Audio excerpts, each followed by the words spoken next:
تو ایک دفعہ ہمارے علاقے میں، ہمارے تلمبا میرا ہوم ٹاؤن ہے، اس کے قریب میرا گاؤں ہے، تو ایک جماعت آئی جس میں کچھ پرانے گانے والے تھے، گلوکار تھے، اور ایسے ہی وہ ناچ گانے کے بھی ماسٹر تھے، لیکن اب وہ تبلیغ میں چل رہے تھے۔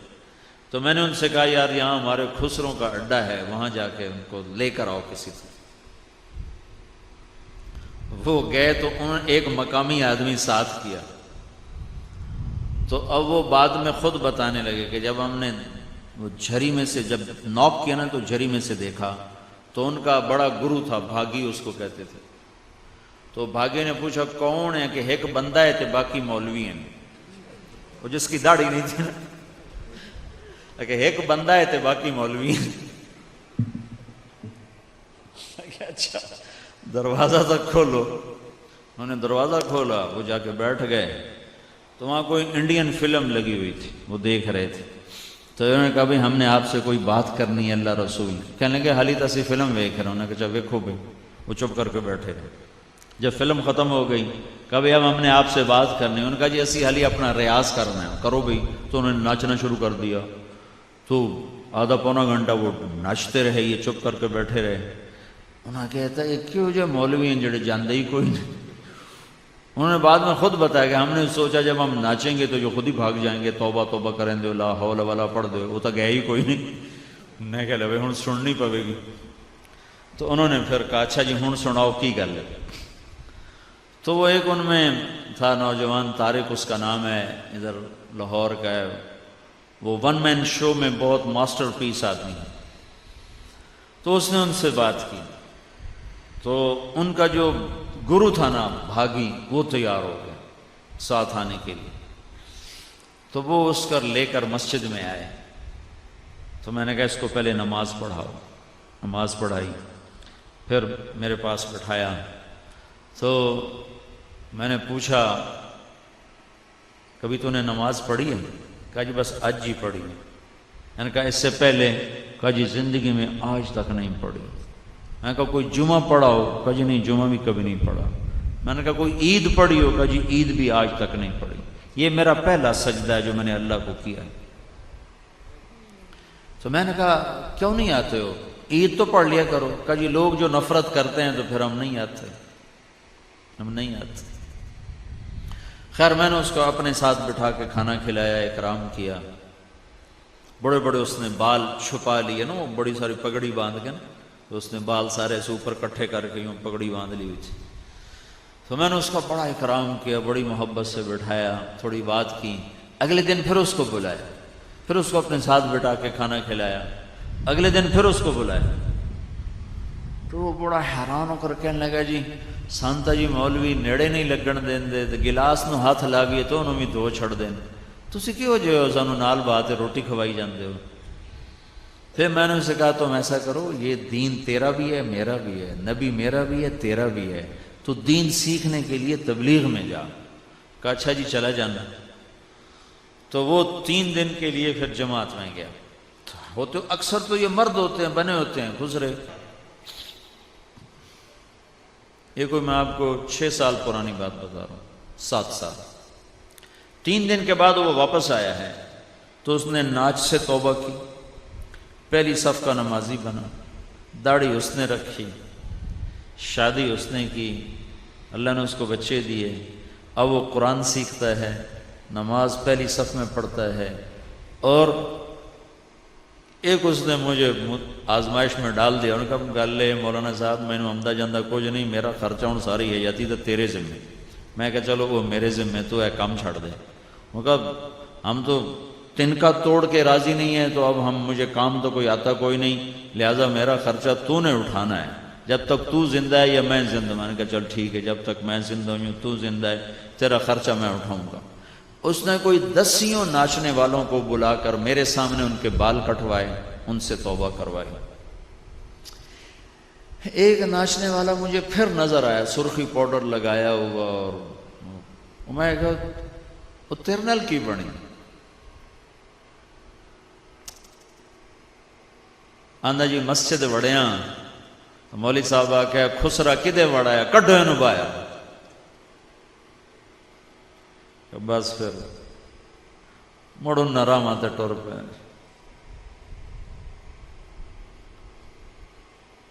ہمارے تلمبا میں بہت پرانا بازار حسن ہے۔ 1818 میں رنجیت سنگھ نے ملتان فتح کیا تھا، مظفر خان شہید 5 بیٹوں سمیت شہید ہوا تھا، عبدالی روڈ پر اس کی قبریں ہیں بیٹوں سمیت۔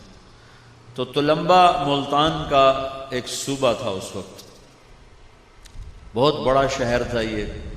تو اس نے جب تلمبا فتح کیا تو ملتان یہ 1818 میں ہے، تو شیر سنگھ نے یہ فتح کیا تھا، پھر رنجیت سنگھ بعد میں خود آیا تھا۔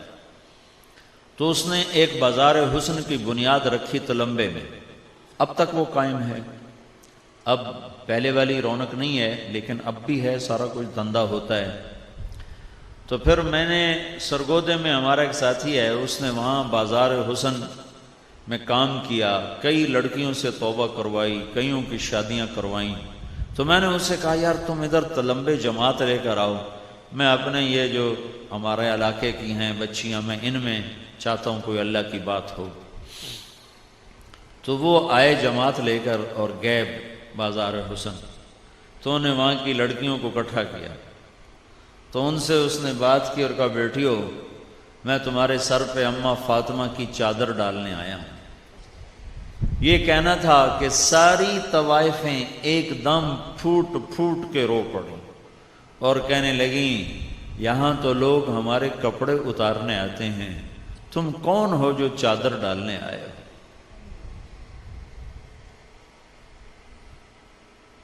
اتنا روئیں کہ اس کو بھی رلا دیا کہ یہاں تو ہمارے کپڑے اتارنے لوگ آتے ہیں، تم کون ہو جو چادر ڈالنے آئے ہو؟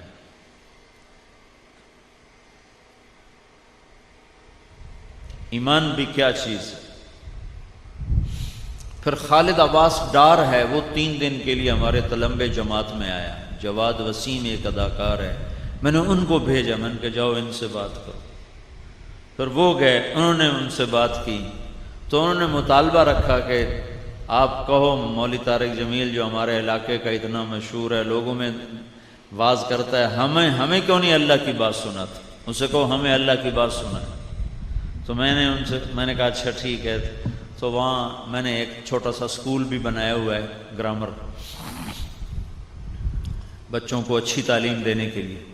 تو اس سکول میں نے ان کو جمع کیا، کوئی 60-70 اکٹھی ہوئیں، کچھ ایجڈ کچھ جوان، 30-35 جوان تھی، دبئی ناچنے جاتی تھی۔ تو میں نے ان میں بیان کیا، میں نے صرف کیا بیان کیا کہ عورت کا دین میں کیا مقام ہے، جب یہ ماں ہوتی ہے تو کیا مقام ہے، بہن ہوتی ہے تو کیا مقام ہے، بیوی ہوتی ہے تو کیا مقام ہے، بیٹی ہوتی ہے تو کیا مقام ہے۔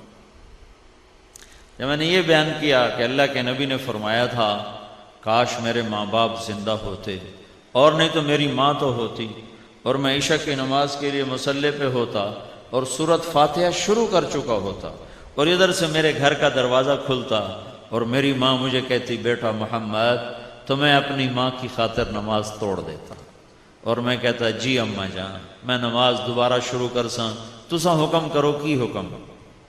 تو وہ اتنا روئیں، وہ کون عزت بیچتا ہے؟ جب مالدار لوگ زکوٰۃ نہیں دیتے تو پھر طوائفوں کے اڈے آباد ہو جاتے، پھر عزتیں نیلام ہو جاتی۔ قربان جاؤں اللہ کی رحمت، میرے نبی نے فرمایا بنی اسرائیل میں ایک نوجوان تھا جس کا نام تھا کفل۔ ہر رات نئی لڑکی اس کے پہلو میں آتی تھی۔ ایک رات ایک لڑکی کو لے کر آیا 60 دینار۔ 60 دینار آج کے سونے کے ریٹ کے مطابق 6 لاکھ روپیہ بنتا ہے۔ جب اس کے ساتھ کمرے میں الگ ہوا تو دیکھا تو وہ رو رہی تھی۔ تو کفل نے پوچھا کیوں رو رہی ہو؟ تو اس نے کہا کفل میں پیشہ ور نہیں ہوں، میں عزت دار ہوں، مجھے بھوک نے یہاں تک پہنچا دی۔ جب مالدار لوگ زکوٰۃ نہیں دیتے تو غریبوں کی بیٹیاں نیلام ہو جاتی۔ کیا ظلم و ستم ہے! یہ کوئی تھوڑا ظلم ہے کہ پیسہ ہو اور زکوٰۃ نہ دے، ذمہ دار ہو اور فصل کا عشر نہ دے۔ تو کفل کی آنکھوں میں آنسو آ گئے۔ اس نے کہا تو میری بہن ہے، جس عزت کے ساتھ آئی ہے اسی عزت کے ساتھ واپس چلی جا، اور میں بڑا کتا انسان ہوں، میرے لیے دعا کر اللہ مجھے معاف کر دے۔ اور کفل کو نہیں پتا کہ اگلے گھڑی فیصلہ کیا ہو چکا ہے۔ وہ بچی گھر پہنچی، پیچھے کفل مر گیا۔ یہ ایسا نامی گرامی بدماش تھا، کل نہ اس کو کوئی غسل دینے آتا، نہ کوئی کندھا دینے آتا، نہ اس کا کوئی جنازہ پڑھنے آتا۔ وہ ایسا غلط انسان تھا، تو میں اس شہنشاہ کی رحمتوں پہ قربان جاؤں۔ ارے تم تو محمد مصطفیٰ کے امتی ہو، تمہارے لیے تو دو مہربان ہیں، ایک اللہ اوپر ہے، ایک نیچے محمد مصطفیٰ ہے۔ وہ تو بنی اسرائیل کا ہے، اس کے پیچھے تو محمد مصطفیٰ کی پشت پناہی نہیں ہے۔ لیکن میرے اللہ نے کیا کیا، جب صبح ہوئی تو لوگوں نے دیکھا کفل کی دیوار کے اوپر لکھا ہوا تھا ان اللہ قد غفر للکفل، اللہ نے کفل کو معاف کر دیا ہے، جاؤ جنازہ پڑھو، جاؤ کفن دو، جاؤ دفن کرو، جاؤ کندھا دو، کہ جس رب نے پکڑنا تھا اس نے معاف کر دیا ہے۔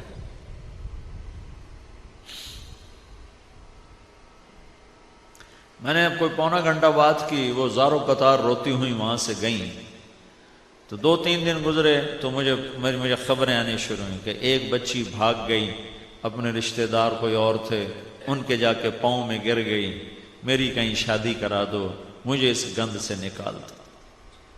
2-3 بچیوں نے توبہ کی کہ اب ہمیں ٹکڑے ٹکڑے کر دو، اب ہم یہ کام نہیں کریں گے۔ پھر ایک بچی کا پیغام آیا کہ میں آپ سے ملنا چاہتی ہوں، ساتھ ایک اس کی نمبردار نہیں، وہ جو بیچ میں پھر بڑی ایجڈ ہو جاتی ہے، تو پھر وہ جوان لڑکیوں سے بھی خطرناک ہوتی ہے، جو سودے کرواتی ہے اور کیا کچھ کرتی ہے۔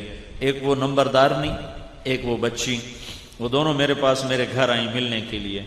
تو وہ بچی رونے لگی، کہنے لگی میاں صاحب میری کتھائیں شادی کرا دو، میں نے میرے پیراما وڈ چھڑیا مار مار کے کہ سانو کما کے دے میں جویں ہی کماؤنا ہے۔ تو میں انہوں نے آکھیا ہوں میں نے ٹوٹے ٹوٹے کر چھڑو، میں ایک گندا کم نہیں کرنا۔ تبلیغ نے صرف ممبر پہ بیٹھ کے تبلیغ نہیں کی ہے، بالا خانوں میں پہنچ کر بھی اللہ کی بات کو پہنچایا۔ میں نے کہا بیٹی تو غم نہ کر، جب بھی کوئی مجھے مناسب رشتہ ملا میں تیری شادی کروں گا، اور جب تک تیرا رشتہ نہیں ہوتا تیرا خرچہ میرے ذمہ ہے۔ وہ نمبردارنی کی 3 بیٹیاں تھیں، ان کو وہ گھنگرو بندھا رہی تھی نچانے کے لیے، تو آ کر کہنے لگی مولانا صاحب میں توبہ کیتی ہے، میری دھیاں نو بچا لو۔ میں کہا بی بی اللہ بچاؤں اللہ میں کی بچا سکنا۔ اب اس نے ایک کی منگنی کر دی ہے اور وہ جگہ ہی چھوڑ دی، اور 2 کو 3 کو بچا لیا، 3 زندگیاں بچ گئیں۔ تو اس طرح کتنی عورتوں کو میں جانتا ہوں جو بازار حسن کی تھی لیکن بازار چھوڑ کے کوئی شادیاں کر گئیں، کوئی باہر نکل گئیں۔ یہ تبلیغ بڑا عجیب ہے، اس نے پاکستان کو سہرا بندھایا ہے، ساری دنیا میں پھرا ہوں، اس نے پاکستان کو سہرا بندھایا۔ تو میری گزارش ہے آپ لوگ چھٹیاں لے کر تبلیغ میں جایا کرو۔ جمعرات کو جب آپ یہاں ہو تو وہ مرکز میں رات میرا بیان تھا، وہاں جا کے بیان سنا کرو۔ جب ڈیوٹی پر ہو تو ڈیوٹی کو عبادت سمجھ کے کرو۔ ایک اللہ کے ایک جہاد ہے جو سرحدوں پر ہوتا ہے، ایک جہاد ہے جو اندر ہوتا ہے۔ جو سرحدوں پہ کھڑے ہیں رات کو پہرے دے رہے ہیں ان کی ایک رات کا پہرا، اور تم لوگ جو راتوں کو پہرے دے رہے ہو تمہارا ایک رات کا پہرا وہ اس 100 سال کی عبادت سے بہتر ہے جس کا ہر دن 100 سال کے برابر ہو۔ تو اپنی ڈیوٹی کو صرف تنخواہ نہ سمجھو کہ تنخواہ لگنی، اپنی ڈیوٹی کو بندگی سمجھو، عبادت سمجھو، لوگوں کی خدمت کرو، لوگوں کے کام آؤ۔